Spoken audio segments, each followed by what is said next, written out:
Steve, welcome to the Granite Zero podcast. Cheers for Tommo, coming on. nice to meet you, mate. And you. Heard a lot about you through the grappling physio. He was the one that he literally reached out to me and went, "You need to get Steve on the podcast." I was like, "Do I? What is that then?" He's a legend. Yeah, Paul Grenell. Yeah, it's a good bloke, mate. Yeah, he said,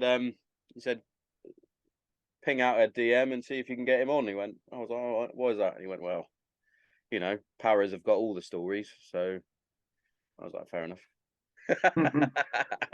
No, but thanks very much for giving me your time. You reference yourself? I was, for my sins. There you go. When did you get out?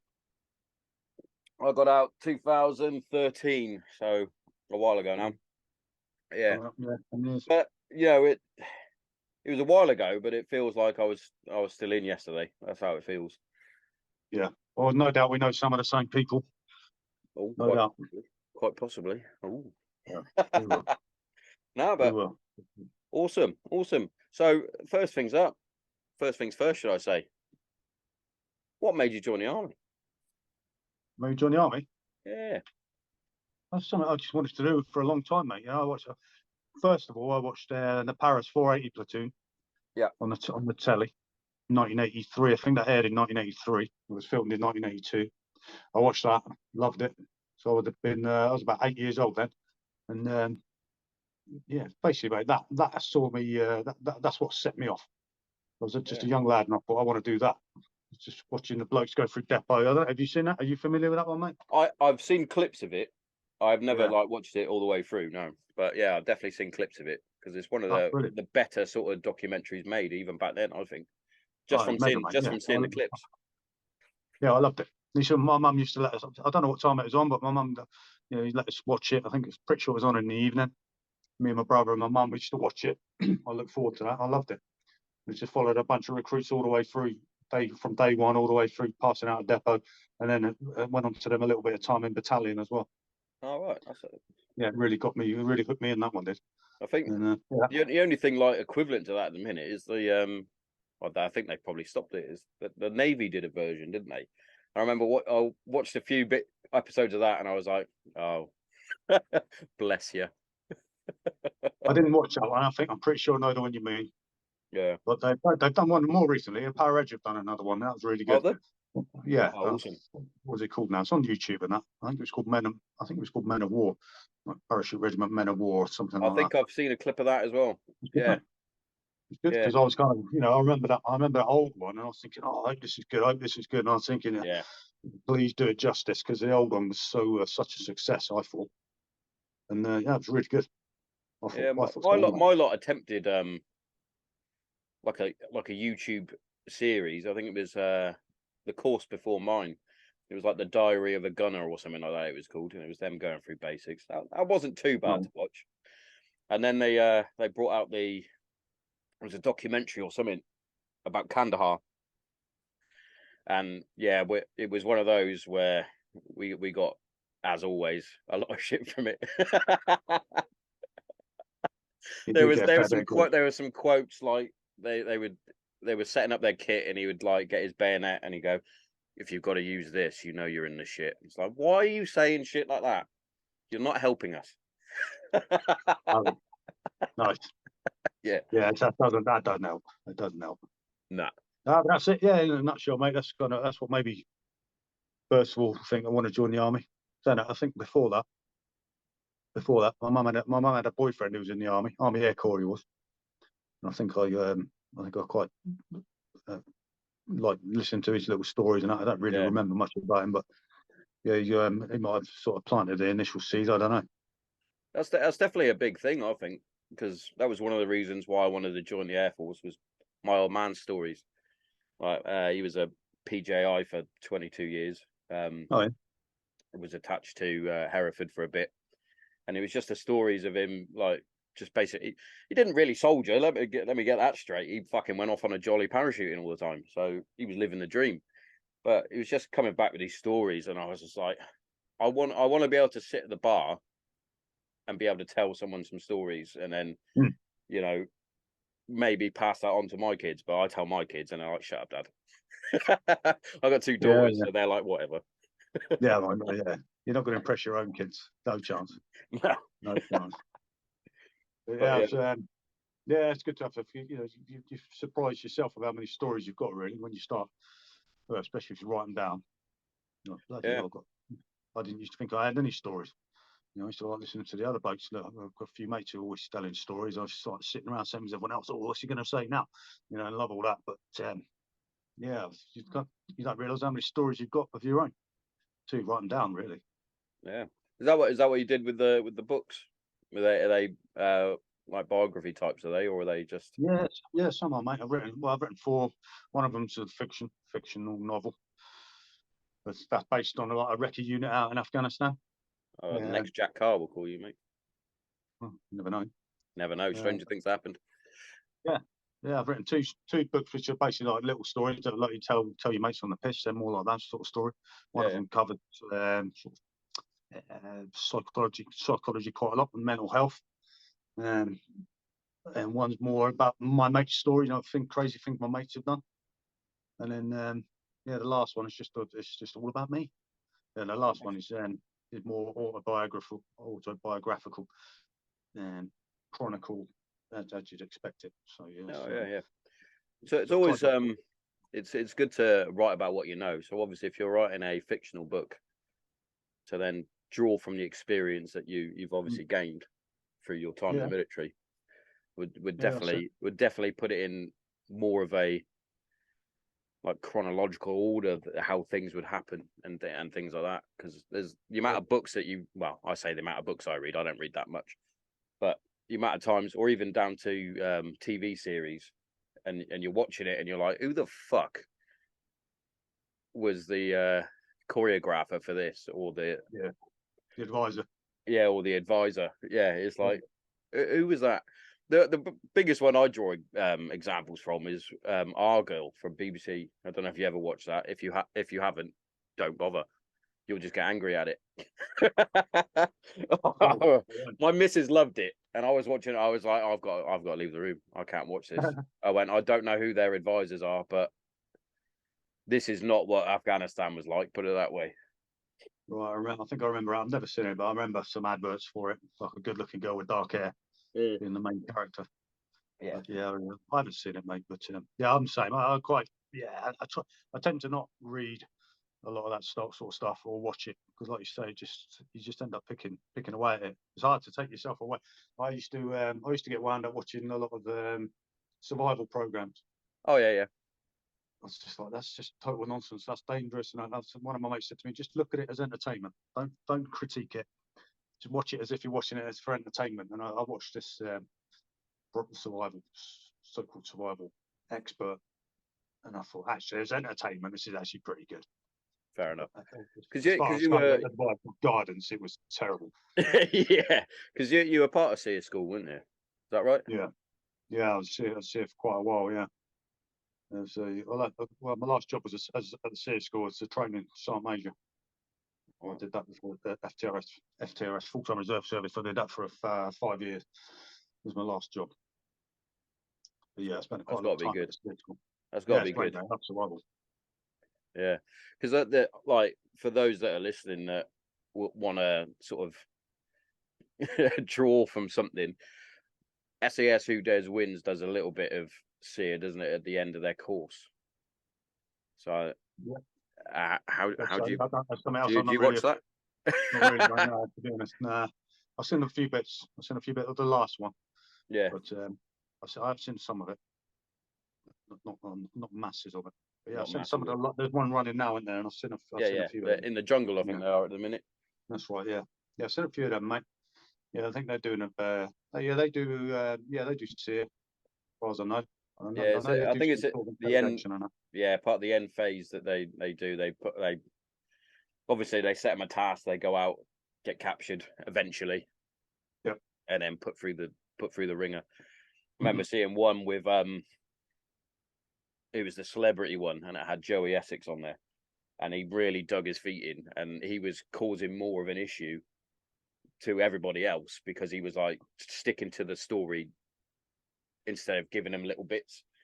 Right. And I remember my missus going, is that a bad thing? I went, yeah, you want to, if they've got to that point, you've got to start giving them some information. Otherwise, they're going to fucking, if not kill you, they would kill your mates in front of you. She was like, really? I went, yeah, I know. Yeah, that is true. That is the nature of it. But obviously, this is on telly. When he's probably still thinking it's a game. But Yeah, well, I don't know if they're briefed, but I thought, yeah, he's, as far as I know, he's not the sharpest toy in the box anyway. He's, seems nah, like a nice enough bloke, but no, I wouldn't, yeah. definitely. So, were you just coming to the end of your service that you just quit or is it anything else? But why I left the military? Yeah, why you left? Was it Yeah, just it's just was time it up, just mate. at the end? Time up. Yeah, I did my. I signed up for 22, and did my 22, and then I did. Then basically a job came up back at the SEER school, so I'd been there as an instructor, and then a job came up in the full-time reserve service. So yeah, I just transitioned straight across and did that and stayed on for another 5 years. Oh, fair play, fair play. Stayed So Beret, stayed. I know how hard it is for what I call the lifers that get to the 22-year point, and or more in some cases, especially with the Air Force regiment where they fucking managed to sign on for 36, Yeah. etc. Like I found it difficult myself after just doing 5.5. It's like when you get to that point of 22, it's like you don't really know anything else. So you were quite Yeah, lucky into transitioning back into, well, basically the military with the full-time reservist, which is obviously golden for you. yeah, it was great, mate. It's perfect timing. That worked really, really well. I wasn't really set up ready to leave. To be fair, I did resettlement and all that, and I did health and safety, which actually surprising to me. I found that quite interesting. Did that? I did a health and safety course, a few courses for Yeah. resettlement. I was looking to go into that. I didn't really know what I was going to do, but yeah, I didn't have to in the end. This job came up, so I took it. Oh, that's fair enough. That is, sometimes the cards fall where they're supposed to, and you get a bit of luck with the job like that. I found my resettlement was a bit pony really when I first went into the settlement office, and they were like, "What do you want to do?" And I was like, "Well, I don't really know." Yeah, What? that's it. And they were like, "So," and then they would look at your file. So you're a gunner. Have you got any transferable skills? I was like, "Well, not really. I was technically infantry, so no." And then Yeah. it was, "Oh, have you seen these security courses?" It was like, "Oh, right, yeah, that'll do." And it's like the amount of times that since I was like, why didn't I go and do a fucking plumber's course or a fucking lecky course or Sparkies or even a chippy or something like that, something with a bit of a trade behind it? Because Yeah. I've been quite lucky that I've managed to fall into different security roles, which was quite handy. But What course did you do then? I CP went, course. Yeah. yeah, I did CP. Have I used my CP license? No, but it looks very, very good on your CV. Basically, because the reason why I left was I wanted to spend more time with the wife and and the kids. Yeah. So doing CP, You nearly said the wife and the missus. I did. Wife and the missus. She's going to come on she's going to listen to this now and go, "What the fuck are you doing?" But yeah, it was. I wanted to spend more time with the family, and doing CP, I would have been away 2-3 weeks of the month at a time, and things like that. It was just wasn't. I've had offers since from my old man, but nothing really. There's tickled me nutsack that I was like, yeah, I'll do that. Yeah. But There's a lot of yeah, blokes got out they left the military, got out to do security or CP. The reason they left the military was to spend more time yeah, with the family, and then they've gone on the circuit and they spend more time away. yeah. Generally, it's 2 weeks on or month on, month off. It's basically it works out 6 months a year away. Yeah. So I know a few It's blokes who've basically got out. going back on a tour rotation, isn't it? Just Yeah, with your R&R bits in between. yeah, but it's even Yeah. more. Yeah, you're away even more. So But yeah, I mean, obviously, I looked into that, and I had a few people sort of recommended me to do yeah, that, to go on the circuit, but it's just never floated my boat, mate. To be honest, I don't like being half in or half out. It's like I don't like at least in the military, you know what support you've got and all that, and you Yeah, know yeah. you're working with to a large degree. But I think on the circuit, from talking to a lot of my mates, you know, there's still a good number of cowboys out there. You don't know who you're going to get stuck with. Oh yeah, You 100%. don't know who you've got in support. So it's a lot of unknowns. So I don't really like that too much. Yeah, definitely. Yeah, I find that even at my job now. So I'm a state security manager now. So I handle the minions, you could say. And I've had a few CVs come through. One of the first things you look at is have they got any military experience, because they're easier to coach into that sort of role because they're used to fucking getting on and doing their job. Same with the police to some extent. I had one that come the other day, and I'm actually quite gutted that this guy didn't turn up to his interview, because he was 100% a Walter Mitty. The way that he worded being in the army and at the same time being a para, like, from my experience knowing a fair few paratroopers, that's one of the main headlines that you would put on your fucking CV. And this was like right down at the bottom, and I was like, really? That sort of goes against quite a lot of the paras that I know. That's one of the main things that they're so proud about, is being a fucking para. So, and so you should be. It's fucking hard work. But yeah, I was itching. I was like, come on, give me a Walt. No, he didn't bother turning up. So gutted. Yeah. So you've got a big team, have you? No, I've got a small little team, which is ridiculous for the size of the estate that we look after. It's too small, but the client wants what the client gets, or the client gets what the client wants, or whatever the fucking saying is. It's that one. Yeah. Yeah. But the amount of times that me and my one up has gone in there and said, look, the team's too small. Either that, or you need to get a lot more CCTV around the site, because we cannot cover all these areas. It's like 280 acres we've got to look after. There's like 3 of us. It's ridiculous. But it is what it is. We deal with it. It's not like we're in fucking middle of London or North London or anywhere like that where there's stabbings going on. We get a few eggs thrown at us, and that's about it. But you would think you would think with some of the cowboys that I've got working with me, you would think that they were in the middle of Baghdad or something. But it's like, I'll get my work phone will go off constantly. We got kids in the area. It's like, well, fucking deal with it then, for fuck's sake. Yeah. But, yeah. Put your balaclavas on, egg them back or something. Well, you do what did you do then, mate? You got out in 2013, so I take it you did Herrick and. Yeah, I did. I was quite lucky to be on the last tour of Telek 13. Oh, yeah. So yeah, me and quite a few of my close buddies managed to get that gong, which was nice, because we basically didn't do fuck all really, apart from start handing stuff over to the Americans. Got our first rocket attacks, which was nice. Shit my pants on the first one. I'm not gonna lie. Wasn't expecting it. Yeah.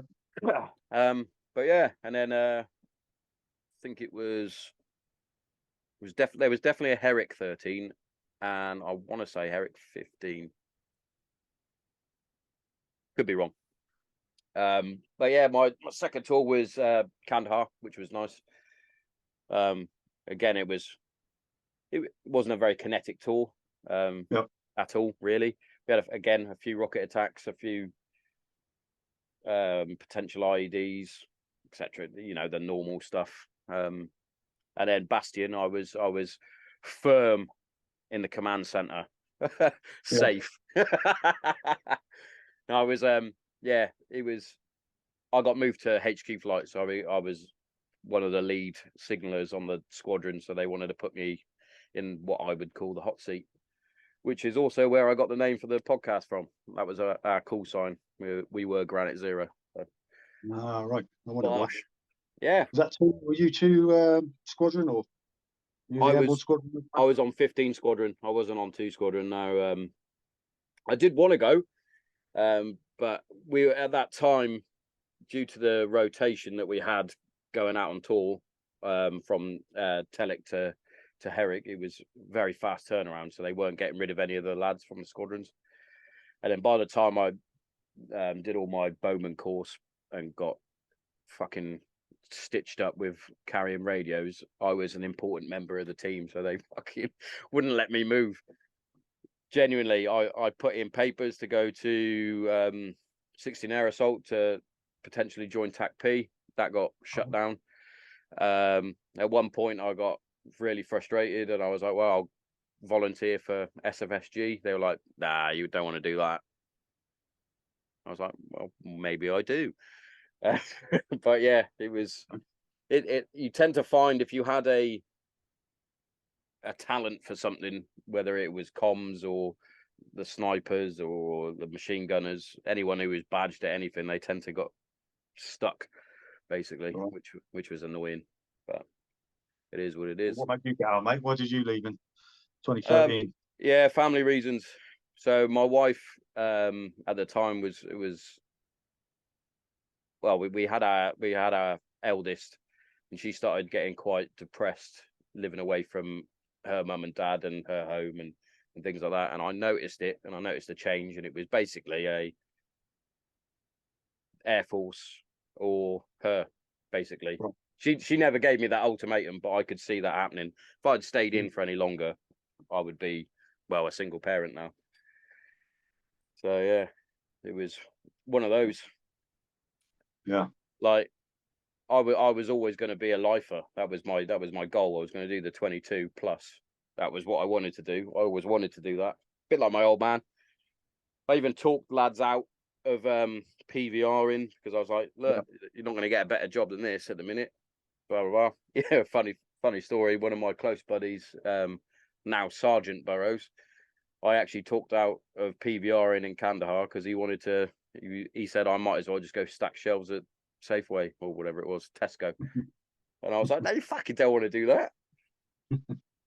Stay in. And fucking 12 months later, I've done the 7 clicks. Yeah, well, I used to try and talk blokes out of signing off a long time ago, but then I think the military started taking a lot of stuff away. Yeah. Like little things like, travel allowances, and they were talking about taking away married quarters, and then, they started brought in pay as you die, and there was a lot, and the pension they changed. And I thought, it's like, well, I don't think it's your old arguments to convincing people to stay kind of started fading away. And so if a bloke said to me, I want to get out, and I thought about this, that, and the other, and as soon as he thought it through, I'd just be like, fair enough, mate. I was working with sensible blokes, and I was just like, yeah, fair enough, mate. And I just tried to try and get them out as smoothly as possible. But yeah, I used to bang the drum a lot about staying in. But yeah, over time, I thought, you know what, it's not.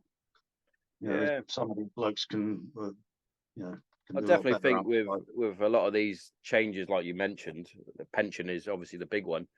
Yeah. It makes the military lose a lot of the fucking top lads that should still be in, because they're like, and I found, especially with speaking from experience from the Air Force regiment, there was a lot of dead man shoes. Like we'd have to wait for the fucking flight sergeant and warrant officers to retire, basically, and a lot of them would stay on and on and on until, like I said, 36 years plus. It's like, well, you're holding up everybody else's progression.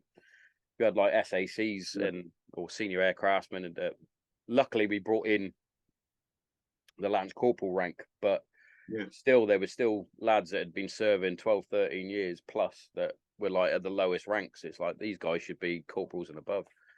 And of course you had one less warrant officer rank as well, so you had less ranks and a longer career. But I think the basic for the soldiers now in the army when they join up is 24 years.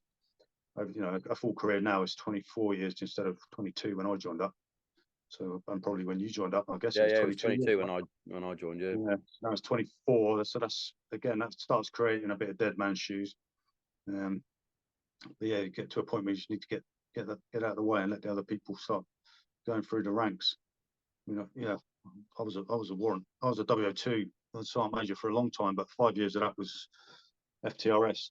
You know, it was supposed to only be a 2-year job actually, that FTRS job, but and it was a regular job. But the regular army couldn't fill it for whatever reason, so they were like, I opened up. I got an FTRS, and I just managed to extend a couple of times until the army were like, we want that pit back.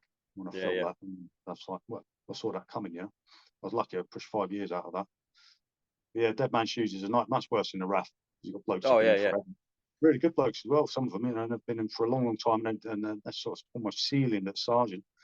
Bloody hell, poor bloke. You know, it's yeah, definitely. It's a shame. He's just kind of stuck. I've got a lot of mates who are PGIs, you know, and a lot of them are just sergeants for years and years and years. Not that they've done anything wrong. My old man, he flew through it. That's quite no pun intended. No, that's what I was getting at. Fucking mouth isn't working today. So because obviously they go straight in as corporal, as a PTI, and then they specialise. They can go off to rock climb or parachute or whatever. The old man took PJI, and then he was a sergeant, and then a flight sergeant. So he was a sergeant at 24, and then he was a flight sergeant pretty quick after. I don't know the age gap, and then he basically just got stuck then at flight sergeant. Basically because he was a gobshite, and would tell fucking people of higher ranks where to go and fucking stuff like that. So that it held back his promotion. And then when he was getting ready to leave the Air Force after 22 years, they offered him commission and things like that, and he was like, "Nah, I can't be bothered." Yeah, and then left. Fair enough. And then basically went straight into the prison service, bless him, and then did fucking 20 odd years in the prison service. Crazy bastard. Yeah. After. Yeah. There's me. I literally did about 5 different jobs in about 5 years. When I left, I couldn't settle. Fair play. That's a lot of graft. Yeah. But, I did all up. I did. So I did 27. Just shy of 27. Fucking long time when you think about it. It was enough. It was enough, you know. But to be fair, by the time I'd done my 22, I was ready to go. Yeah. And I wasn't going to hang around for any other jobs. You know, I got offered a few jobs around the bazaars, all over the place, random jobs. I could have stayed on an extra couple of years, but I was like, nah, I'm done. And then then that job came up at the survival school, which was perfect. So I stayed para. I kept my cat badge, and my rank, just transitioned straight across really easy. No, nothing changed, just different place to work. And that worked out really well for a few extra years. And now I'm just a full-on civ pop. Civ pop, living the dream as a civvy.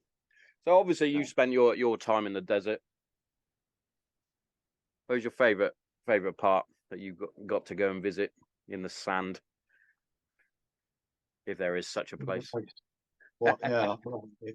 There's not really. It might be somewhere on the beach. Would be my favourite place in the sand. Probably somewhere like Botswana, mate.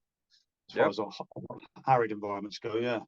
I'd say that was pretty good. Kenya, no, not Kenya. Botswana was pretty. I've been there a couple of times with I went there with Free Para and I went there with PF. And that's some good, a couple of good trips there. And a couple of good trips to South Africa as well, actually, just doing free fall training. Oh, nice. PF. Yeah, that was all right.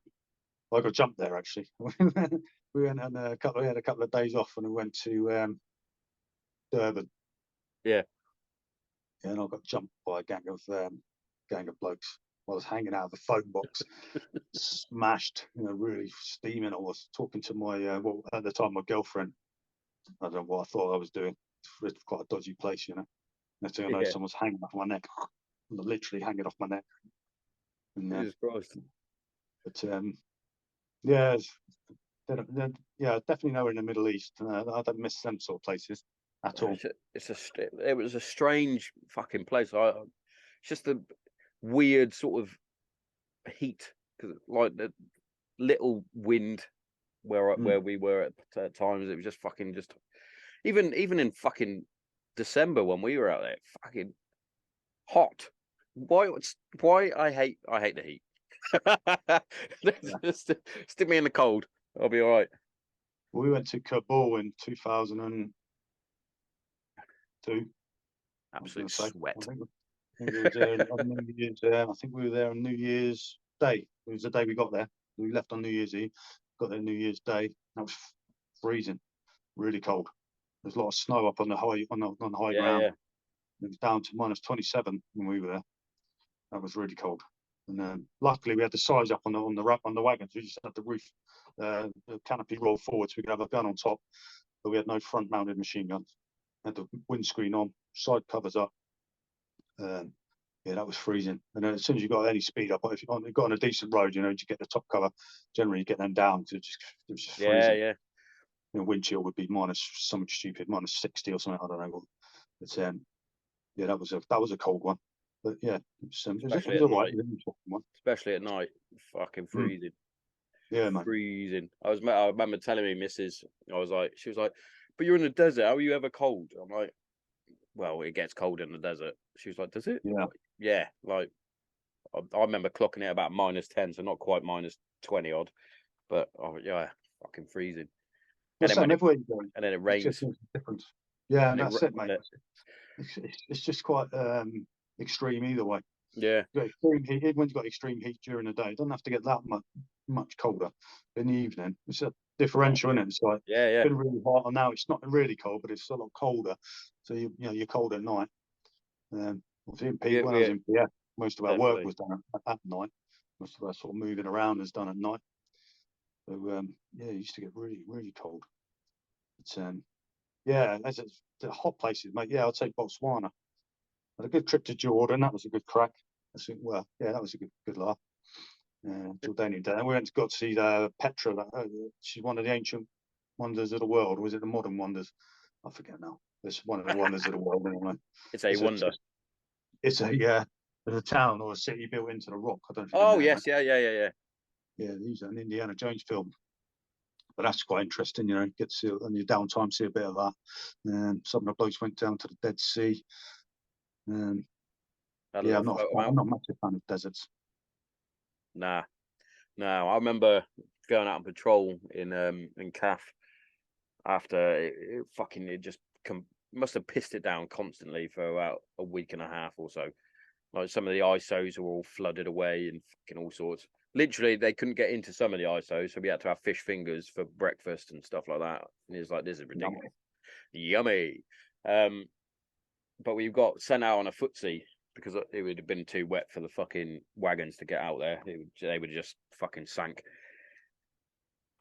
It was basically like a Benny Hill sketch, mate. Every time we were fucking walking, someone would fall over, just constantly slipping over in this fucking mud, because obviously I ain't got fucking proper roads in the villages and that, so we're just fucking.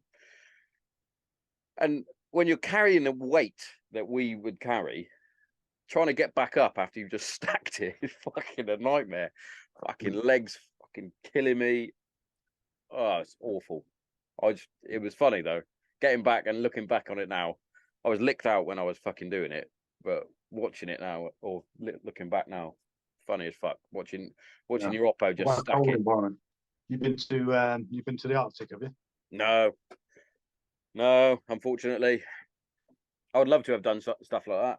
I was watching something on like Forces TV or something. It was a clip that came up on TikTok of the Marines doing their fucking ice water dancing or whatever they want to call it. Ice breaking, bro.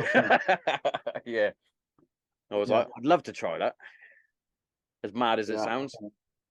Yeah, I've done it a few times, mate. It's not nice. Not good. The second time I did it, we had a video. I was on a course in Sweden, and they were playing it back at the end of the course. And I remember listening to it was just on a video in the background. And I saw some of the other lads go in, and they're like, "Tell us your number, army number." And blokes are shouting out their numbers, but they're just like, blah, blah, blah, really absolutely gibberish. I was just thinking, I wasn't like that. I'm glad I wasn't like that when I went in. I was thinking I was crisp and clear. And then, but just by chance, I saw myself going on the video as well. And I was thinking, here we go. This is how the pros do it.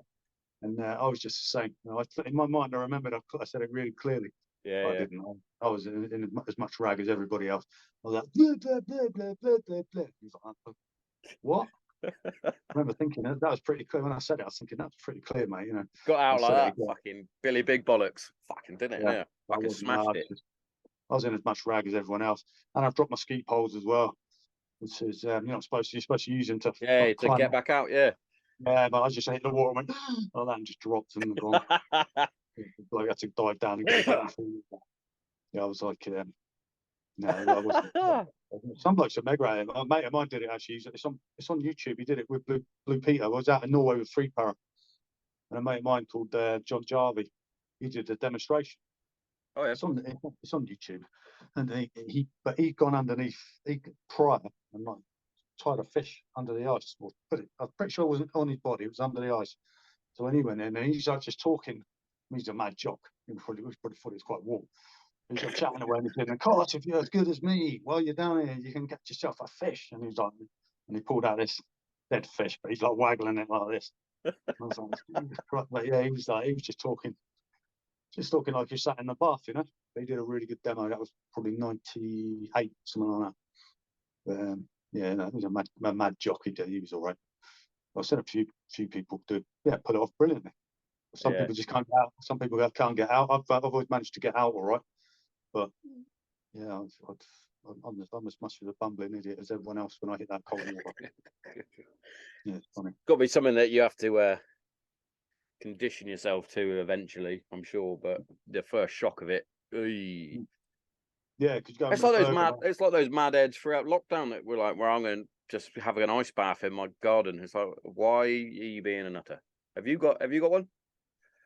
Not yet, but I probably am going to get one. A lot of my mates use them. It's good for recovery, isn't it? Well, apparently, so just by chance, someone told me yesterday. Apparently, they're raving about them now for pre-training as well. Even though this is crazy because you think about a warm up, but apparently there's research now. If you go in there before training, like in the morning, and then get out and then do normal training, so you still get warmed up afterwards. Apparently, that's really good for you. But no doubt there's a counter argument to that. Yeah, I always thought you needed to warm your muscles up, but yeah, and then ice to recover. Yeah, well, apparently it's good for both now. But I'm not sure whether I had a bit of a heart problem last year, so I'm not sure whether it's advisable for me to jump into freezing cold water or not yet. Yeah, you might want to get an Oppo on standby for that one. I'm just going to jump in here just in case. Stand there. Yeah. Might need to get through really bad hands and feet circulation as well. I think it's from that. We spent quite a lot of time in Norway when I was in Free Para in the Arctic Roll, and it's just I've never had frostbite. I've had non-freezing cold injury, same as everyone in the battalion, quite a few times. Just frost nip, and I think it's kind of done permanent damage. My toes and my fingers get really cold really quick. Painful cold, really, it hurts. So yeah, if I do get an ice tub, which I think I will, I'll have to wear some. You have to wear sealskin. Yeah, sealskin socks and gloves. Yeah. Otherwise, I'll be fine. Yeah, we got one. What got you into jiu-jitsu then? Jiu-jitsu. Well, I've always done martial arts, mate. Since I was a kid, I've always done something. Oh yeah. But yeah, watching UFC and that kind of stuff got me interested in grappling. And then when I left Pathfinders in 2007, on promotion basically, I got to colour sergeant. I got posted to the survival school in Gosport, and just by chance, one of my blokes was from there, and he told me about this MMA gym that was open down there that he'd been using called South Coast Submissions. So yeah, I find out the coach. He was a really nice bloke, really good bloke, really good coach called Brian Adams, and not the guitarist singer. And, yeah, no, I started training with him. Yeah, and as soon as I started training in MMA, since I realised there was a massive, I had a massive skills gap. Not that I had a massive, not that I was highly skilled in anything else. Yeah. But as far as grappling went, I was really lacking. People get their hands on me, and I was just getting taken for a ride and just slammed, and then just twisted up. Nothing really humbles you quicker, does it? Got me interested, mate. Definitely. Nothing humbles you quicker, no. Nah.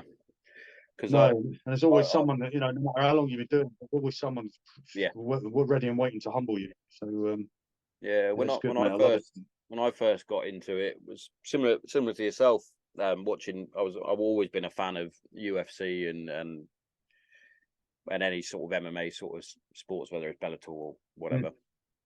But Yep. for me, I've always the striking element has always been what I like to watch. Previously, before Yep. actually doing any sort of jiu-jitsu, I used to get annoyed if it hit the ground. And I was like, fuck's sake, what's this? And it wasn't Yep. until I was literally oh fucking hell. I knew it'd do that.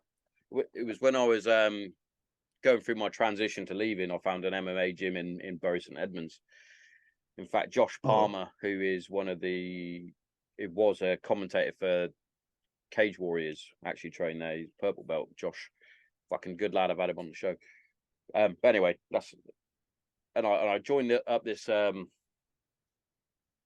gym and started off doing the striking. I could handle my own with the striking. Never been very good at kicking, but when it came to boxing sort of skills, I was pretty decent. yeah. So then it got to right, pair up. We're going to do a bit of grappling. I was like, fucking. I played a bit of rugby. I can do a fucking takedown. I can hold my own. Jeez, Yep. battered, Smash. smashed, absolutely smashed. Yeah. And then I went back home to Hereford and did a bit of training with my brother. He's actually a very good grappler for someone who hasn't done it as with a gym as such. He's had a few people in his gym who were mixed martial artists that then coached him how to do certain sort of drills and locks and submissions, etc. So he taught Yep. me a few. When I went back, yeah, I still got smashed. Yeah. I think I had a Kimura and a guillotine in my arsenal, and that was about it. Yeah, any sort of transitions or anything like that, dog shit. And then unfortunately, I didn't do much more until, well, it would have been before lockdown now, when I moved down south with my missus in Kent. I did a sort of a boot camp style fitness thing. I was one of the instructors there, and the lead instructor was a purple belt. And he invited me around his house. He's got a big setup in his sort of garden garage type thing. I went, yeah, all right. Got there. I had a solid 30 kilos on this guy. It meant fuck all. He ragdolled me like I was nothing. Never been humbled so many times in about a minute. Yeah. Yeah. That's good. Unbelievable. And you But train with him now, do you? occasionally, not as much as I'd like to. I've got a few other things that I'm involved with at the minute. Football wise, I'm running a team getting ready for a charity football match.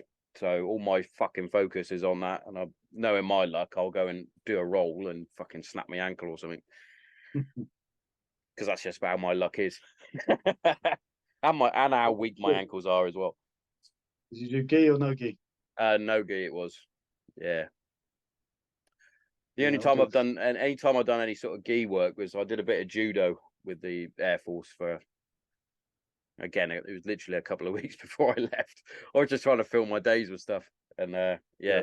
got humbled doing that as well. Fucking flipped on my head, all sorts. Yeah, judo. Yeah, judo's mega, mate. I got a few judo mates, judo players. You know, you don't want to get anywhere near them. You know, I just No, once your yeah. hips get near their hips, you're going for a ride. There's a good judo. I've got a mate of mine called Steve Gawthorpe. He lives down here in Cornwall for now. He was in the Olympic team, British Olympic team. He's about 60. He's like 62 or something now. He's a coral belt. So he's like, I think he's seventh dan in judo, and he's a first degree in BJJ. He's you know he's much lighter than me, and he's awesome. He's old school. It's a Old school, technique as really. well, isn't it? Now, yeah, and it mainly use judo, right? Because the BJJ really, comes from Yeah, yeah, judo. But he does the old school Newaza ground game. He's and I've got a girl I train with. She's a purple belt in BJJ and black belt in judo. Yeah, she's really good as well. I've trained with a few judo people. You've got to respect the judo, mate. Or you get you're going to, like you say, you're yeah. going to get slammed into the It's floor on your definitely a head. discipline that a lot of people sort of disregard, especially when if in the MMA sort of world, they're like, yeah, okay, judo, whatever.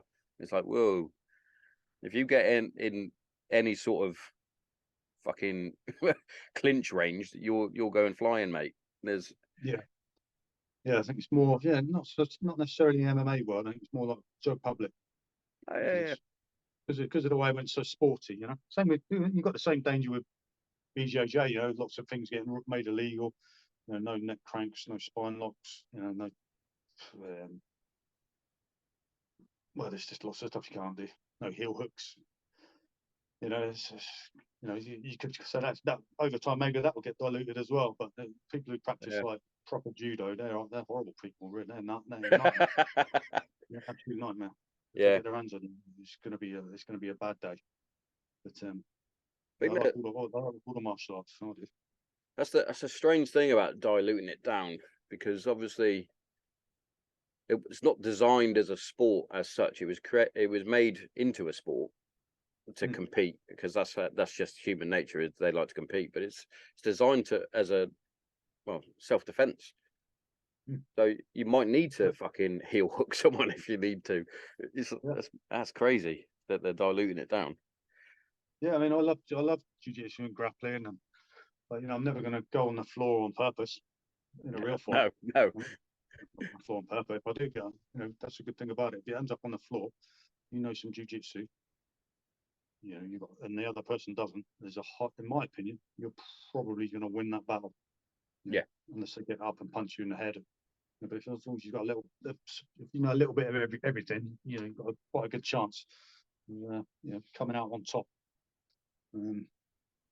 Heel hooks and all that. Yeah, people say there's no street, application to them, but there is. There's an application to everything. Like you say, it all comes around from real combat, feudal time in Asia, etc. It's like flying kicks, flying kicks in Taekwondo. They used to have to jump high because they were fighting people on horseback. So that's where a lot of flying kicks come from. So they can kick someone off their horse to get them, on the ground and have a fairer fight. There's a lot of history behind a lot of the stuff. I don't discredit any or discount any martial arts. To be fair, No? they've all got their applications. Apart from the the muck dojo, as they're also called. Have you seen those ones yeah, that use the chi? yeah. I think there is something to I think there was something in chi, but obviously the stuff for the no hands sending people flying around. It fucking cracks me up, mate. Right, it's nuts. Yeah, people buy into it.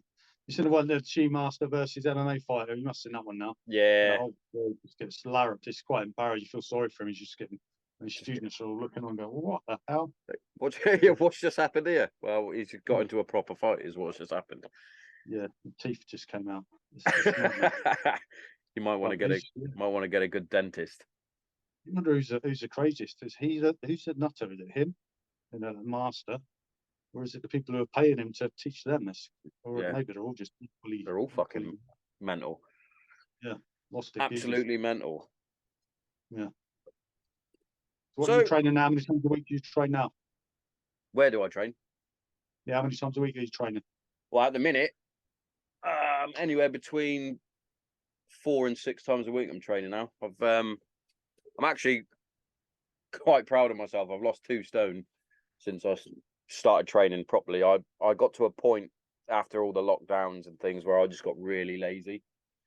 And put on far too much weight for my size. And to be fair, getting this football match ready has been a bit of a blessing, because I'm very much one of those guys that if I don't have something to train for, then I do get very lazy, which is not a good trait to have. because I know exactly how to train. I know what to train. I know all I need to know about nutrition. It's just the fact that I'm fucking. I'm not gonna lie, mate. I'm so lazy.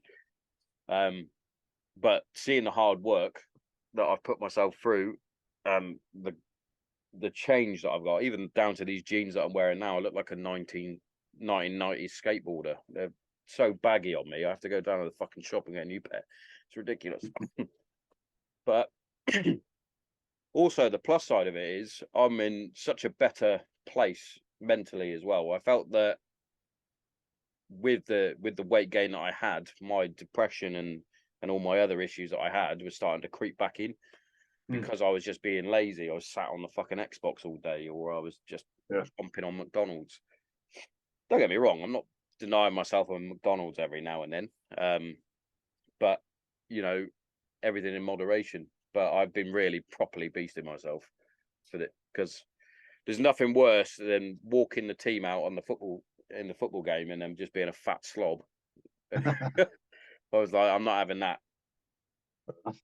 But yeah, there's definitely going down to the gym. I went down to the gym this morning, did an hour before coming on here, and I just felt, it just gives me so much. I feel so much better. Even during my breaks at work, I go off onto the sports pitch and just kick the football about for 45 minutes or so, and I come back and I feel so much better. Yeah, you got to get out, keep moving, mate. Definitely. I was teaching some kids self-defense before this morning. Oh yeah. So there's been a few incidents in Newquay town, which isn't far from where I live, and kid girls mainly getting followed by men, videoing them and just acting weird. And there was a sexual assault on a young girl just a few weeks ago in Newquay. So there's quite a lot of concern down there at the minute. And someone asked me if I'd do some self-defense with the schoolgirls. So I'm doing that for the next few weeks, just like hourly sessions.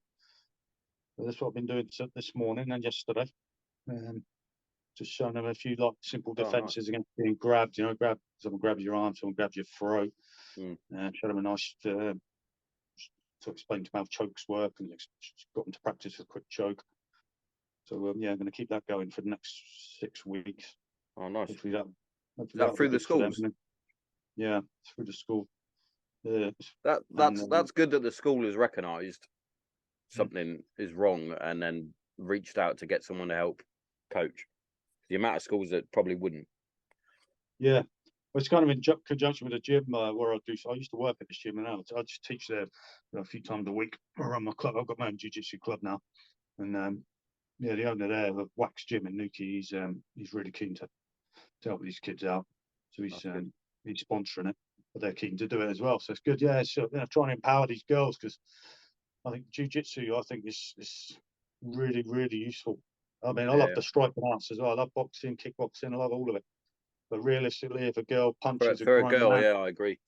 So that's why there's weight divisions in all contact sports. You know, it's 10, well not 10, 13, 14-year-old girl punching a man is unlikely to do that great deal of damage.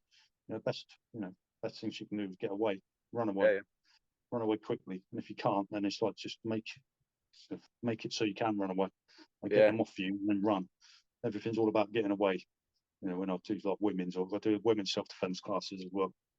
That's the kind of mindset. There's a lot of bullshit out there. Like you saying with dojos, there's so much bullshit out there. Do this, just do this, Yeah. And I hear it all the time. I hear women say, "Oh, just kick him in the balls." I'm like, well, I always say, don't get me wrong, I'm a massive fan. I'm a massive fan of kicking them in the balls. But I'm well aware that even if you pretend to kick one of your mates in the balls, he'll flinch really quickly and probably will miss. There's a good chance you'll miss. And now he's angry. Now you'd be really up the ante now. So ideally, just don't get involved. Run away. Run away. If you can't run away, I heard that from little as possible so you can run away. I was listening to a Jocko podcast, and he said something similar. He's like, "What's the best way to deal with a fight?" And he went, "Not be in it. Yeah, get away." It was like, if I can't physically get away, then I will have to stand my ground. But he went, if there's any opportunity that I can turn and get out of there, then I will. And you That's know, it. You're for probably not telling the truth, because apparently he is absolutely nailed. And yeah, I probably agree. probably I think just I think smashed the head. But yeah, he's trying to teach the right thing, you know. And it's like, yeah. Because and it's he's just, you know, and he's I basically watch his stuff. a hairless gorilla, isn't he? He's ridiculous. Apparently he's an absolute monster, yeah. Like really good bloke, but an absolute nightmare. Yeah, I mean, and look at the big old boy. He's done it. He's very experienced, high level black belt. It's going to be a yeah. bad day. But again, he's got a few above him, isn't he? That he says he'll roll with, but always end up yeah beating him, which is yeah. is There's it, levels to it all. there's People levels to everything. competing. But He's look, competitive, you know, like people like, because I think he trained with Dean Lister. I know him and Dean yeah, Lister have done some stuff together, you know, and I think, you know, he's probably one of them blokes. Dean Lister was like UFC, you know, the highest level in grappling, the highest level in mixed martial arts. You know, Jocko was a Navy SEAL. You know, he had a full time job in the military. You know, whereas Dean Lister's had a full time job fighting. There's yeah, levels. There's levels to this there's stuff. But levels yeah, to it's everything. great. With blokes like that, being absolutely, really well recognised, prestigious, ninja, hard as nails blokes. You know, when they can say it, just run away. Just to, you know, it's like, it's not Yeah, cowardice. exactly. It's sensible. It's a sensible thing to do. But yeah, that's what I'm really trying to instill in these girls. Obviously, they're teenagers. They're not. You know, I'm the bulldog. My Yeah. my eldest is quite funny. So I taught her I taught her how to get a decent rear naked in, Yep. but she's so funny because she never really listened on any sort of transition that I told her. So now if she wants to like get me in it, she goes, "Can I get on your back?" And it's like, no. Do you think I'm an idiot? I've seen she's horrible when she locks it in. I'll have to send it to you after. I've got a hilarious video clip of her getting my father-in-law in this rear naked choke and the panic on his face. Yeah. And it was on my birthday, so it was a fantastic birthday present. But Yeah. it's I'm trying to like coach her into this is how you do a guillotine. This would probably work well if someone's trying to get on top of you and things like that. But yeah, 100% just get the fuck out of there. If Yeah. it, Yeah, that's the two codes I don't try generally and teach. be a hero. Get the Yeah. fuck out. Yeah, and run to a group of people, you know. Because you know, I just think, well, there's chances of these kids running away, because the kids must be worried that if they run away and run into like a group of blokes, maybe Yeah. that group of blokes, you know, someone in that group's going to attack them as well. I think it's really unlikely, really unlikely. Even if there was one freak in a group of blokes, the rest of them would stand for it. Yeah, And I'm sure the group of blokes will probably go after the fucking bloke that's trying to attack you. I think the same, and I Well, think the that's what same I'd like to with think women. these Yeah, blokes would do. I think you're right, mate. I think about it a lot. And I think, and women are really, obviously, or can be, and a lot of them are very, very maternal. And women can get real aggressive real quick. You know, same as blokes. But, you know, they might be even more, especially more verbal, and screaming at a bloke who's following a kid around and drawing everyone's attention to it. Whereas a bloke might go up there and sort of whisper in his ear, "You better fuck off." You know, a woman will probably point at him and scream and get everyone looking at him and fucking weirdos following girls around. And, you know, it's difficult to advise kids because, you know, it'd be terrifying. Some of these kids, and some of them are really small. You know, that one grown man getting their hands on them, it's like soft tissue area. You know, if you've got to attack them, I say to them, you know, guys, if you can get their eyes, get their eyes. You know, but don't just try and poke them in the eye like that, because you'll probably miss, because we've all got that natural reflex. Dig that thumb right in their fucking eyeball. Yeah, thumb. Yeah, nail. And I said, you know, most of them have got nails, because most of them are girls. At that age, you know, getting into the makeup and that. Yeah. A lot of long nails, like get that nails, really dig it into his eye. Or just rake it, you know, rake. And just keep going for it until he lets go, and then run. It's all about getting back to that point, right, where you can run away. There's just too much talk out there. It can be quite dangerous. I think you tell a girl, kick him in the balls, or grab his wrist and turn him over, and he falls over, and it's like, it ain't gonna work like that. Yeah, it's like that that fucking bloke. Who is it? Is it Detroit? Gus. Yeah, fuck me, that guy. I can't tell if he's trolling everyone or if he's serious, because if he's serious, he's going to get someone killed. I read something the other day about him. They said apparently their take on it was that he was originally serious, but now he's just rolling with the punches, and he's like, making money out of it. And you know, God, apparently God bless him for making the money, but you can't say that you're being serious, mate. You can't, because someone's going to go, I watched this fucking clip. I know how to disarm someone with a shotgun. It's like, no, you don't. I know how to get killed really quickly. Yeah. It is dodgy. But I mean, there's always going to be, no matter what you do. So I'd really be reluctant to put stuff on YouTube. There's always going to be someone who's going to say, that would never work. I'd just do this and I'd just do that. And when you're teaching, someone always say, well, I'd just do this. Or what if they do that? You go down rabbit holes. Sometimes you can miss the context in a short video. But so we used to teach to some of the courses I used to run in the military. We used to teach a couple of weapon disarms. And I know some people, if we just put that on there without context, some of it people would just go, that's a load of bollocks. That's never, you're just going to get killed. But the context we put it in is, you know, that your mate's just got shot and those in the next room's just got shot. You're next. So you're going to get shot anyway. You know, this is what I would do in this situation. I wouldn't just stand there and get shot. There's plenty of evidence of people doing that, you know, from Vietnam War, from all the wars. People kneeling down and just being compliant and just getting shot because they're like, well, there's nothing I can do. That's got to be a tough situation. That. Yeah, of course it is. There's mock executions as well, you know. So it's like, oh, fuck. Like, you know, I've never been imagine the thought process you've got to go through and just go, oh, that's it, I'm done. Yeah. You might as well have a go, you know. Yeah. You might as well have a go. But that's difficult. But there's always, you know, that bloke's obviously just taking it beyond into the next level. But you know, a lot of the time people have got good intentions with the stuff they're putting on YouTube. It's just like you say, same with some of these TV shows. They're like, oh, drink your own piss. And what are you doing? And people think that's a good idea, you know, because someone did it on TV, and it's like, just don't do that. Whatever. Please stop doing that. I'm going to take my sock off. I'm going to drain my piss through my sock. Yeah. It's like, no. Yeah. There's some crazy advice out there, but yeah, some of it's well intended, some of it's just for clicks or what. It's just nuts. Fucking crazy, not suicidal stuff. But, yeah, I do like the jiu-jitsu for that. I think. Well, the main thing I like about jiu-jitsu is, you know, I like chokes, and I like the fact that you can choke someone unconscious and now they're not a threat. Whereas someone with a broken arm or broken leg, especially if they're on drugs or they're just absolutely mental, they'll keep coming. Keep coming. Broken jaw and a arm hanging off. They'll keep attacking. Someone who's unconscious doesn't have that option. They're unconscious, and then there's your opportunity now to get away. I once, there's not a fucking clever story at all, but when I was would have been about 18, 19, probably 19, back when I was fucking Billy Big Bollocks, wanted to go out and I was either fucking or fighting. I remember getting into a fight with a bloke and he was clearly on some sort of gear.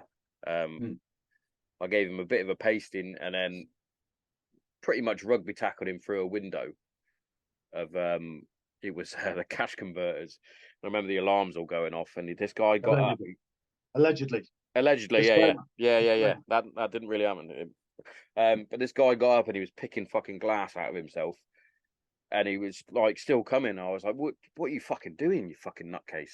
When you're done, mate, you need to go to the hospital. I was like trying to be like a gentleman here. Like, you're finished, mate. You need to I can't keep going. And then he did end up fucking walking off. But I just remember being a bit taken back. Like, I've given this guy a fucking allegedly a pasting and he just kept coming. And I was like, yeah, he was definitely on stuff. Yeah. Definitely on stuff. Yeah. Yeah. You got to be careful. Yeah, that's why running's always good. Well, we've all seen drunk people running, and we've all done it. And you think you're running really fast. Yes.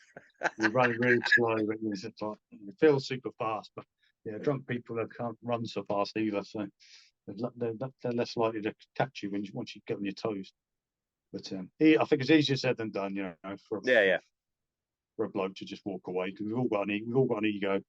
As much as we might not want to have one, we've all got a bit of an ego. We don't want to back down. No, but yeah, definitely. If you're not well versed in any sort of combat, you definitely need to get the fuck out of there, because you don't know what the fucking guy opposite you can do, and nobody wants to take a trip to hospital. So there you go. There's some advice for the listeners. Some solid run. advice for the listeners. Get it running. Yeah, just make sure you start doing some track and field, and get on the track and start doing some laps. Yeah. Faster the better. Exactly. What going back in time now? What sort of coerced you into going to Pathfinders? I had a couple of mates who'd gone there, mate. Yeah. I had a platoon sergeant early on in my time in Free Paro. Just it was my second ever platoon sergeant. He came from Pathfinders on promotion to sergeant, and he took over my platoon. He was awesome. We used to do loads of cool stuff with him because he just did it. He knew loads of stuff from his time at PF. Yeah, and I did a course with the PF because of him. He got me on an escape and evasion course that the PF used to run. He used to run an escape and evasion with interrogation at the end of it. Yeah, every dealing I had with them was always good. We went to Botswana with Free Para and they were there. It was just a patrol, I think, with PF blokes there, and they were doing some really cool stuff, blowing things up and that. We got left alone on. We got to go and blow some stuff up with them using PE4. Yeah, and I just thought these seem like a really good. Yeah. Seemed like a really good unit. There's no bullshit. Yeah, and I know a good mate of mine went on the year before me actually. Called Ginge in Mile 2.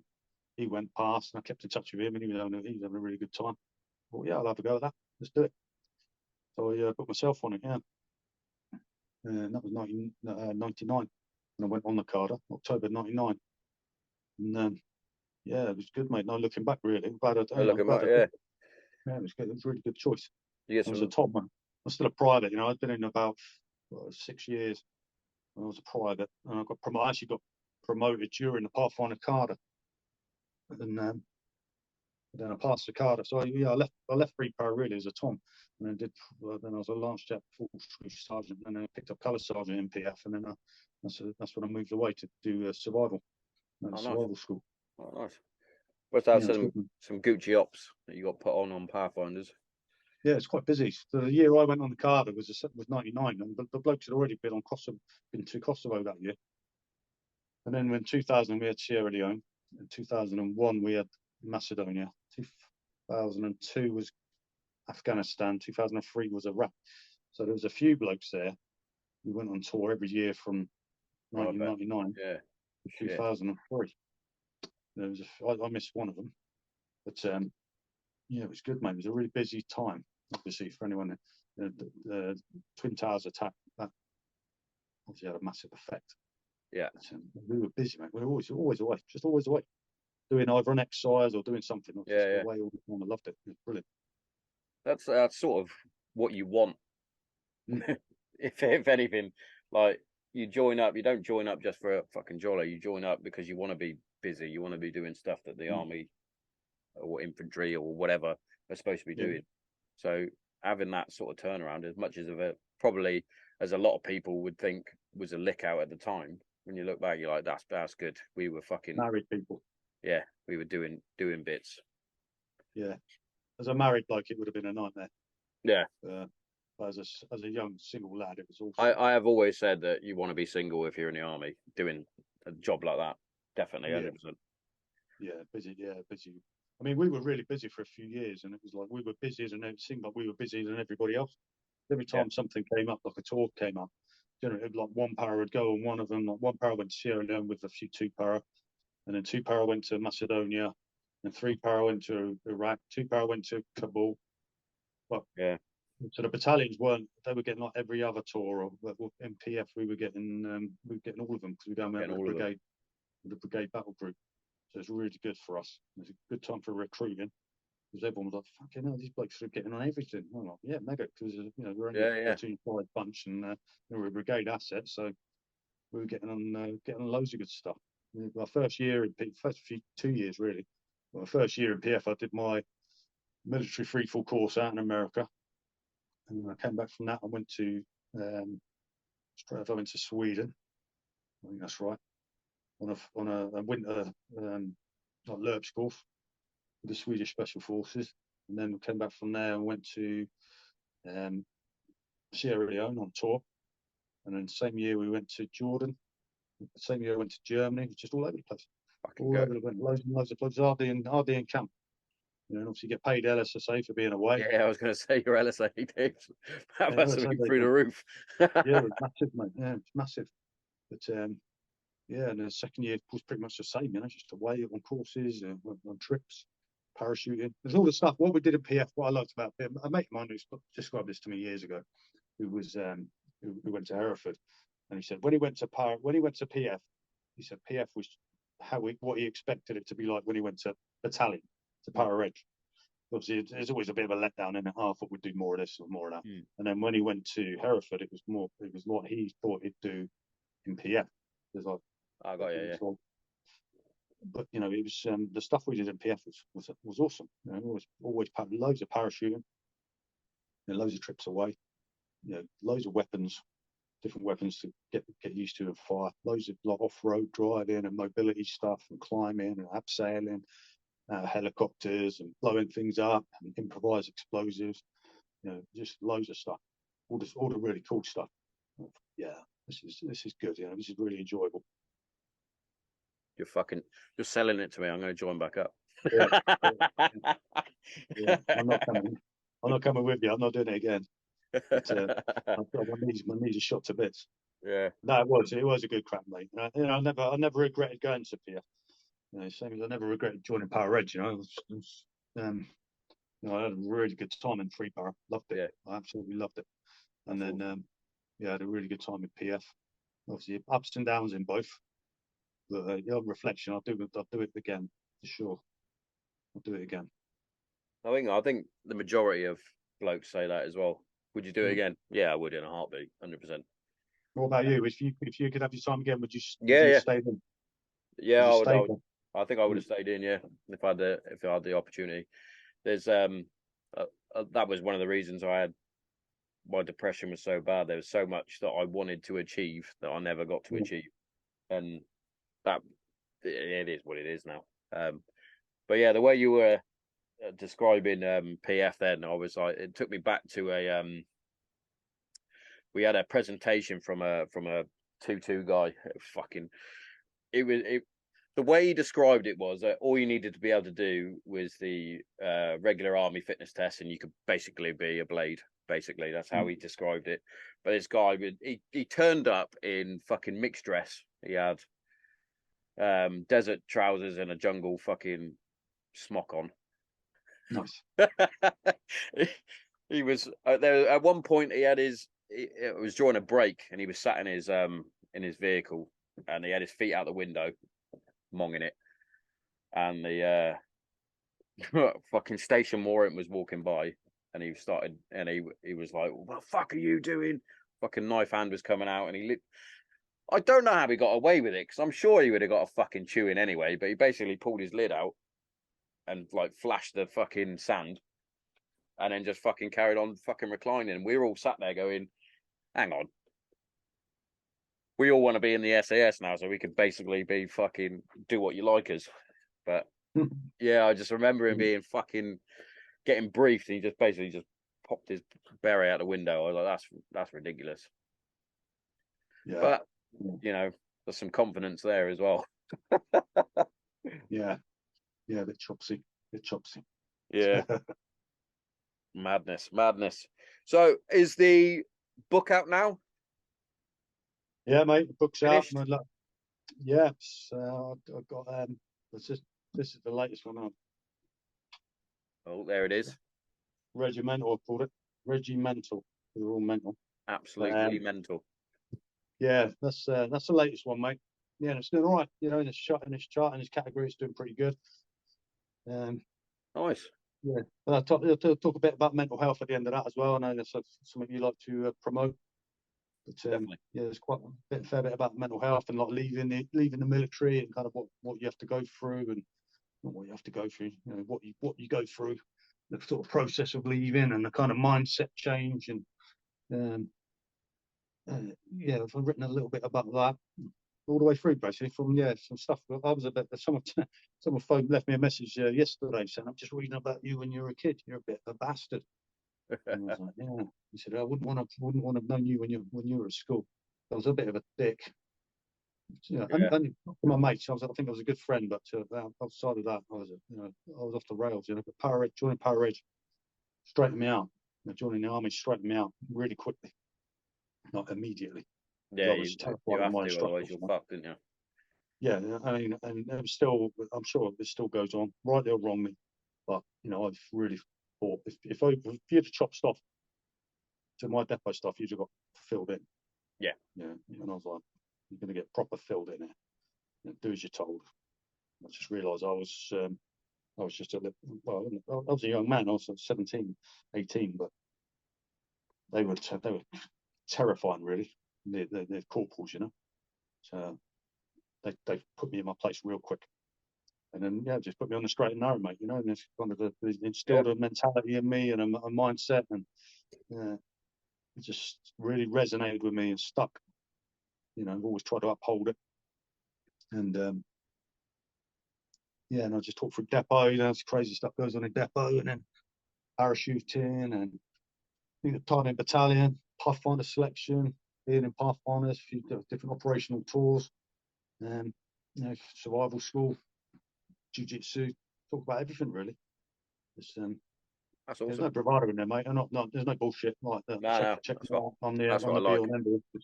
It's just this is a story, and I've kind of like to give out credit where it's due to people who've been big influences to me, or people I've had a lot of time for, helped me along my way, and I've kind of quite a lot of shout outs. It's awesome. Yeah, I think it's come out right, mate. Feedback so far has been good. I haven't actually got any copies myself. I've got this. As you can see, it says on there, not for resale. This is a draft copy. Awesome. I had a few of them printed off, so I could check through it, sent out a couple to people, and then any sort of amendments I needed doing. I had them in that, and then. I haven't got your book yet. I'll be getting it.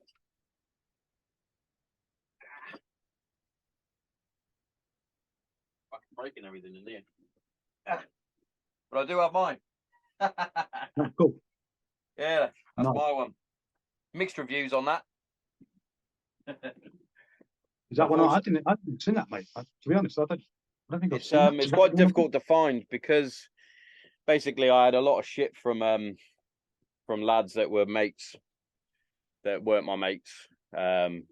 So I got a lot of abuse online, which was nice. Oh, yeah. So between me and my missus, I was like, look, it's on Amazon, but yeah, it's difficult to find. You have to really search for it now. Which is unfortunate because, mainly the book was about my struggles after leaving. Hello, you're at the adverts, so don't turn off. Don't turn off because I've got some good stuff for you. First up, I'm going to talk about our sponsors. Kent CBD is our first sponsor. Now, CBD oil, as you know, has tremendous benefits, especially within mental health and physical health. Personally, I use it to help with my anxiety and my depression, but not only that, I also use it to help with the aches and pains of life in my joints, especially my ankles and my knees. But yeah, without CBD oil, I would have still been on my antidepressant tablets, which I'm no longer on. So, every cloud. And what we're going to do here at Granite Zero is we're going to give you 10% off everything from oil, muscle rub, jellies, bath salts, the lot. Yeah? Make sure you get in there. www.kentcbd.org. Put in the promo code GRANITE0 and get yourself 10% off. You are welcome. But also, if you're like me and you love a nice cup of coffee. Now, for me, I only drink one coffee, and that's Green Beret coffee. Now, I don't only drink it because it's out of this world fucking coffee, roast to order, grinded to whatever specific grind you want. But not only that, it's veteran owned and veteran run, which, hits me right in the feels. So make sure you check it out, Green Beret coffee. Get yourself a nice cup of coffee. I drink it dark, just like my soul. Incredible stuff. Incredible stuff. And what I'm going to give for you, I'm going to give you 10% off. So once you get to the checkout, once you've got all your coffee, your products, your apparel, whatever you need, get to the checkout and put in the promo code GZPodcast10 and get yourself 10% off. Courtesy of the Granite Zero podcast. You are welcome. Now that's enough of me talking about this stuff. Back to the regular scheduled show. Check it out! Yeah, so so basically it was the first few chapters are about my time in the military. Obviously it's part of my biography going through my story. And the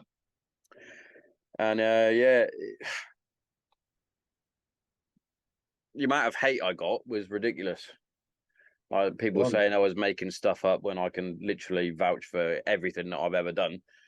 But, you know, and also if I was going to make stuff up, I would have made stuff up a lot cooler than what I've put in there. I would have made out like I was a super soldier or something, but it's generally just a trip through my fucking memoirs. But yeah, these people that I thought were mates were brothers that actually turned out to be fucking cunts, basically. So yeah, I'm very glad that your book's doing all right though. That's the main thing. Yeah, well, so hopefully it'll keep going, mate. And that's book number 4. So I said to my missus, I want to give it a good crack at the whip. It's just the advertiser side of it and all that. And, I don't know what I'm doing. I just muddle them through. But that's the difficult part, really. But most of the feedback I get is really, really positive. So I'll stick with it for a little while longer. And if it doesn't work out, it doesn't work out. But I'm focusing on that at the minute. That and my jiu-jitsu club, which is growing nicely. Yeah. And that keeps me busy now, mate. That's it, really. That's all you need. That's all you need. It's very similar to you in terms of my book. Like it did what it did. It was part of a process that I needed to do, in my opinion. I had tour diaries that I had jotted down. I wanted to do something with them because that was the reason why I wrote, basically, because there was a lot of stuff that was going on tour that I wanted to get down and documented for, well, even if it was just for the kids when they grew up. What did you get up to? Well, have a read of that. I'm not claiming that I'm any sort of fucking writer, but it was definitely a good process to go through, because it definitely took me back, even down to like growing up back home, like just a regular fucking person. But it got me thinking about all the different things that you got up to growing up that like my kids can't really do now, like going out until 11 o'clock at night on your bike, because you could. You didn't have the worry. Writing stuff down's really good for you, mate. I think I agree with you. But like, mental health wise, it's just a really deep reflection. What looking back. So I think it really helps. It's definitely been good for me.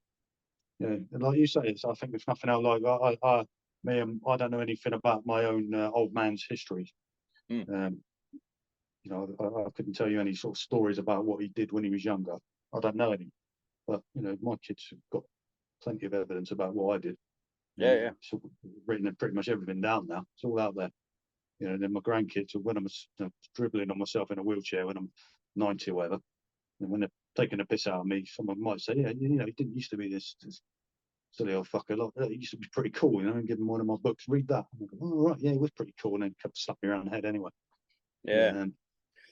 That's another reason why I quite like doing the podcast. I'm not like I say, I'm not great at writing things down. I like to write things down when I can. It sounds a bit old school, but occasionally I used to write poems and things like that just to get fucking shit off my chest. But the reason why I started the podcast was to also help me do that, because I'm quite severely dyslexic. So getting the right words in, sometimes I'll write things down and then look at it and go, well, that makes fucking no sense. In my head, when I was writing it down, it made sense. But yeah, so this was always, the podcast was always going to be a journey through life, basically. And at the moment, the way I started it was literally just me talking, just airing stuff off. If there was any sort of current events going on, then I would give my views on it, and then I started adding guests on, and it's so much better getting guests on, having people like yourself, like-minded people that you can have a fucking conversation with. Yeah. And the way I like to do it is like having a chat in the pub as well. It's like, this is a conversation that you'd have in the pub. Yeah. Yeah, it fucking helps no end.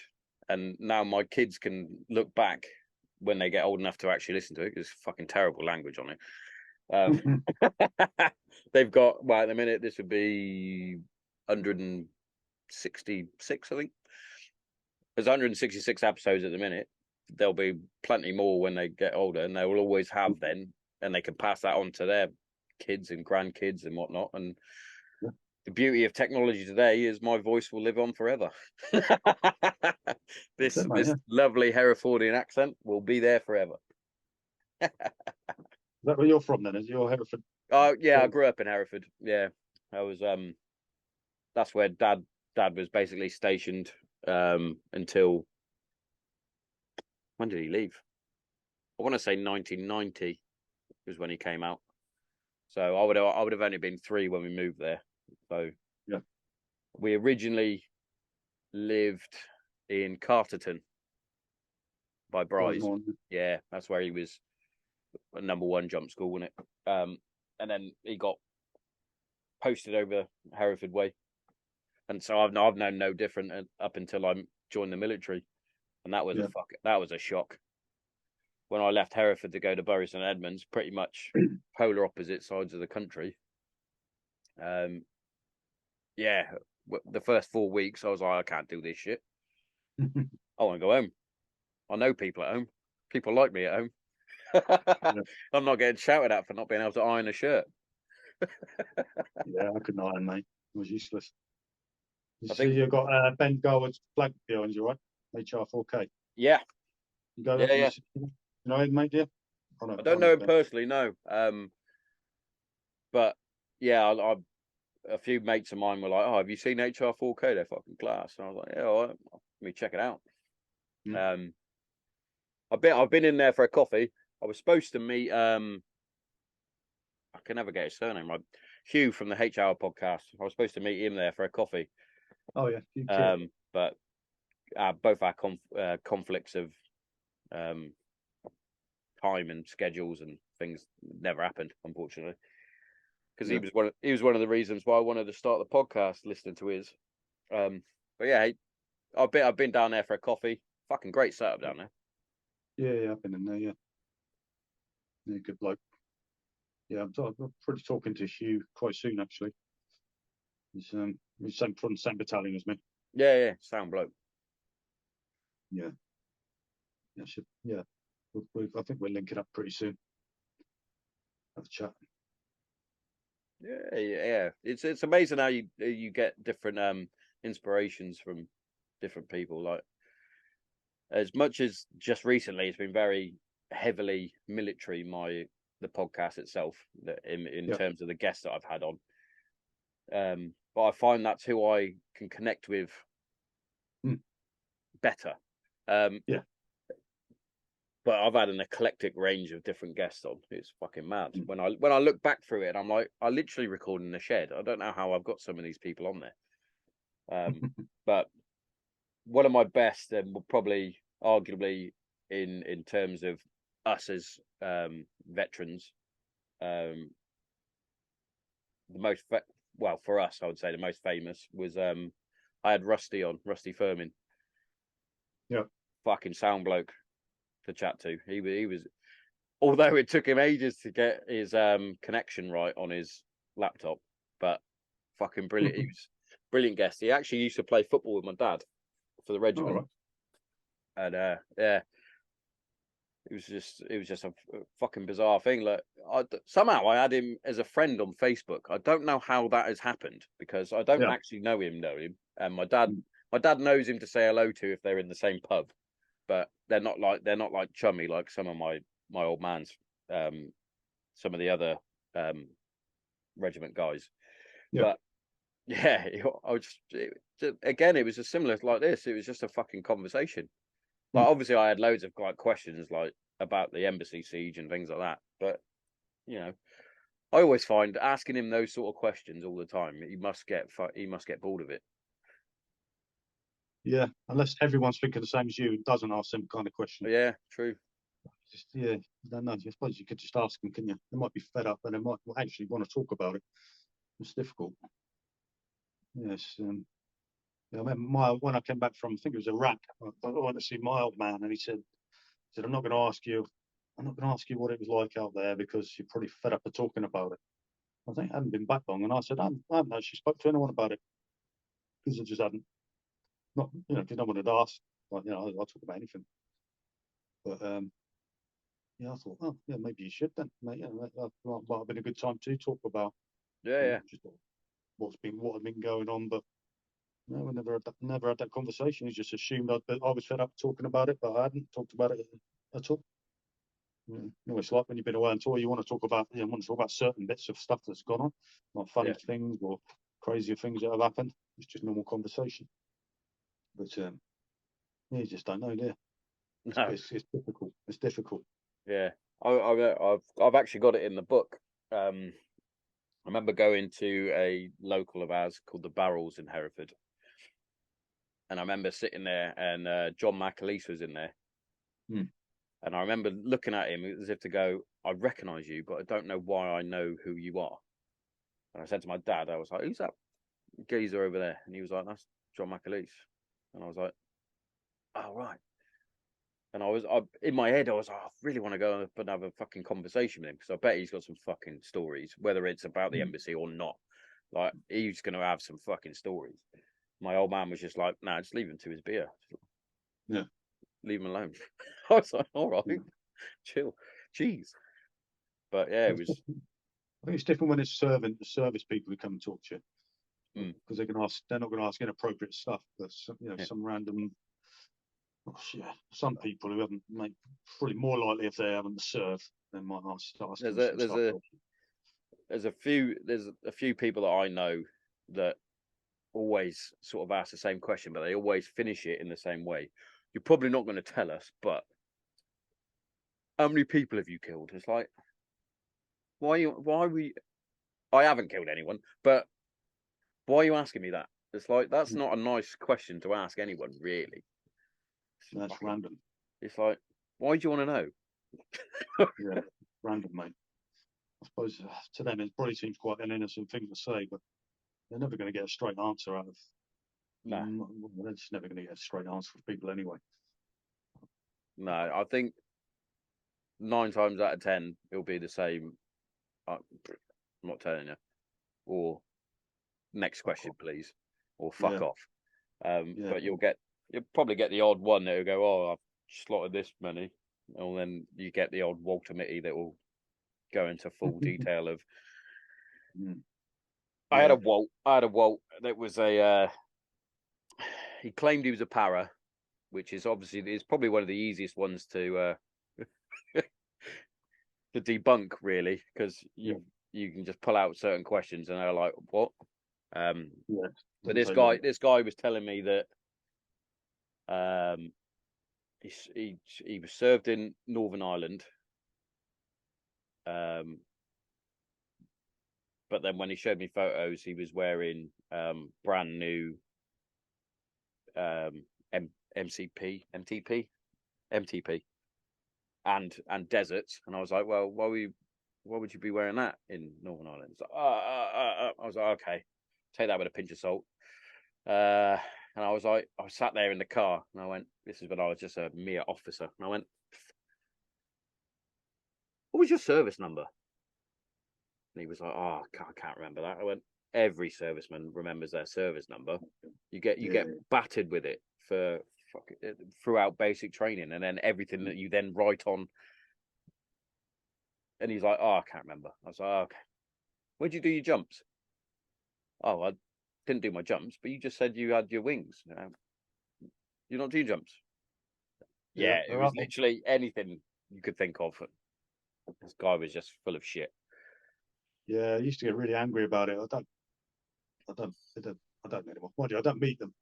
But I used to get really wound up if someone Yeah, told me something being a Walter or whatever. But now, I just, I think similar to you, like when especially when I first left out, even even down to people just giving banter to the RAF Reg. I used to get wound up and then give fucking replies constantly on fucking.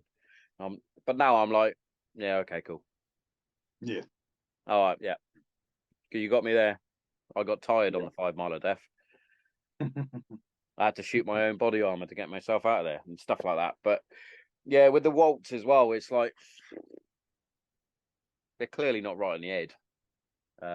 Those used to really wind me up. Not as much Yeah, as what happens to the Americans. The Americans are with the stolen valor. They hate it, don't they? yeah, mate. Yeah, it's pretty. Yeah, it's grim. It is grim, but I just think, well, it's just other things to get worried about. It doesn't affect. To be fair, I'm down in Cornwall, mate. You don't see that. You don't get a lot of. Well, I'm in quite a small town. There's not really much space for Walter Mitty, so I don't have to deal with that sort of stuff. Just keeping my own little circles, mate. Friends from Yeah, jiu-jitsu, friends from the military. That's about it. That's all kind you of my need. circle. Keep the circle small. That's what I always say. Yeah, yeah, I made some really good mates for jiu-jitsu, actually. Really good. I look back at it recently, and I thought, actually, you know what? I've got some really good mates through not just for all the martial arts, through jiu-jitsu. Yeah, I made some really good friends. I like that. That's been good. And I keep in touch with a lot of the blokes who are still serving, and blokes who've left. So yeah, a lot of my mates I've had the same mates for 20 odd years. Quite a few Yeah, through jiu-jitsu and MMA. I've had mates for 15 years. And before that, when I was a kid and training martial arts as a teenager, I was still in touch with a couple of mates. I used to train with them as well. So yeah, so kind of it's quite easy with that common ground. Got common yeah, ground yeah. for the military service or common ground through martial arts. So it's, I think having circles like that, like I said, the like-minded people in your sort of small community that you have, especially when you've done a huge step like you've done, where you've left the military after fucking was it 27 years you said, and you've still got that community around you. Definitely would yeah, help you if you had any sort of doubts or lingering fucking annoyance, like mm, depressive thoughts or anything like that. I'm not saying that you have any sort of depression or anything like that, but having a solid community around you, yeah. a network definitely helps you through so much. Oh, Just massively, fucking, mate. Yeah, especially like yourself doing stuff like jujitsu.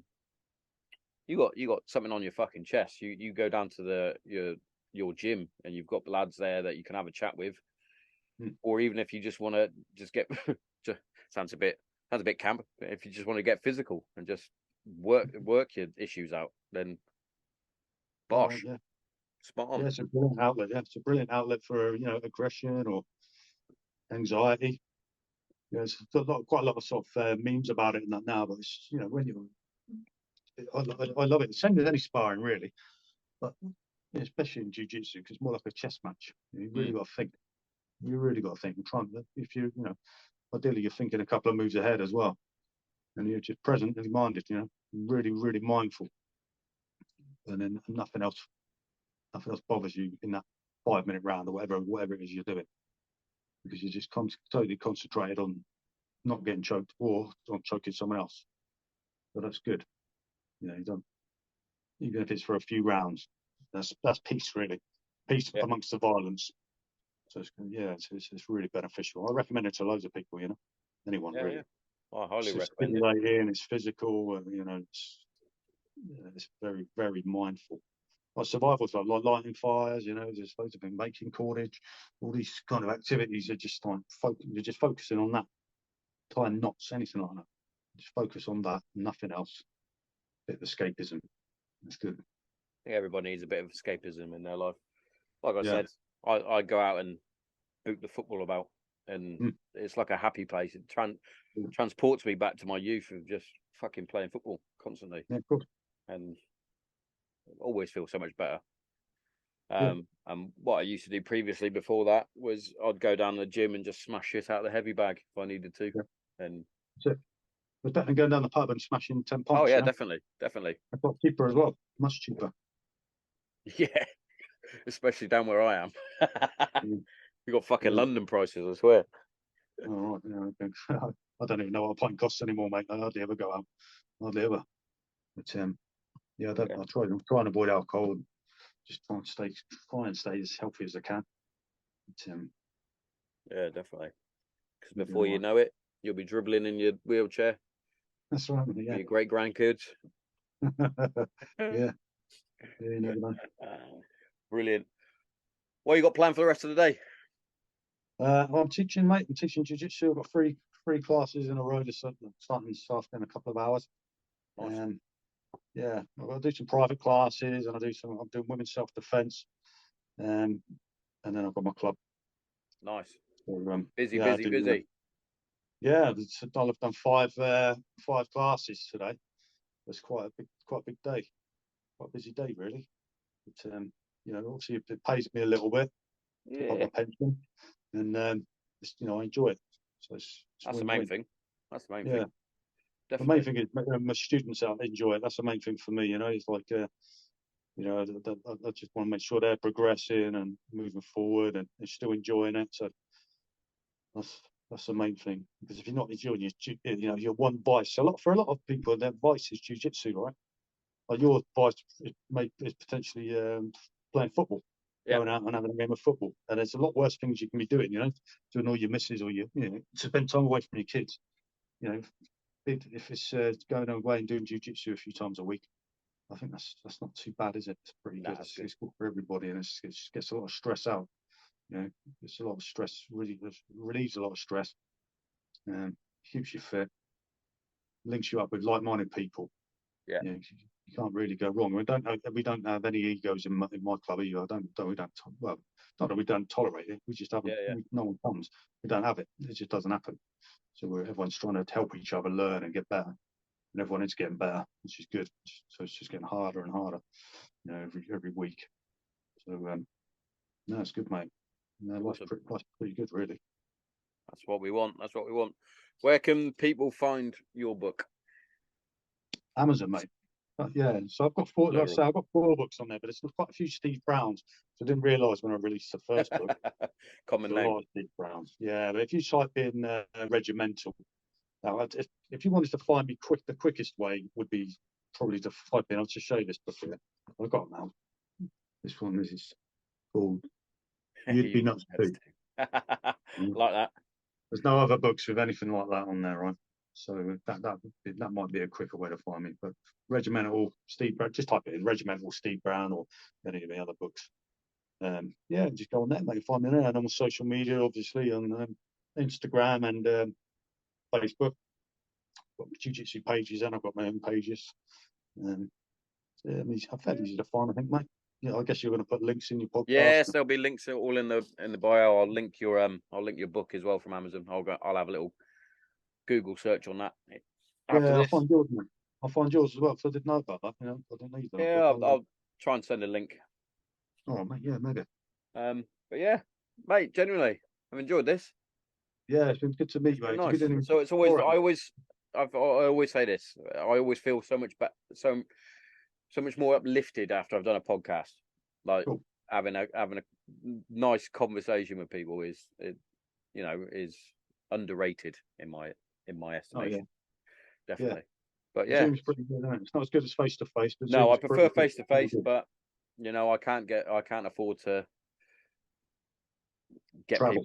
get people down here basically, and I can't travel anywhere else, which is a shame. Expensive, mate. Yeah, it is expensive. But it's yeah, an expensive thing. It will happen one day. Yeah. But yeah, cheers for coming on and giving me your time. It's been my privilege. Yeah, good to meet you, mate. Take it easy. And you. I'll catch you in a bit. See you, mate. It's all right. Cheers, mate. Bye.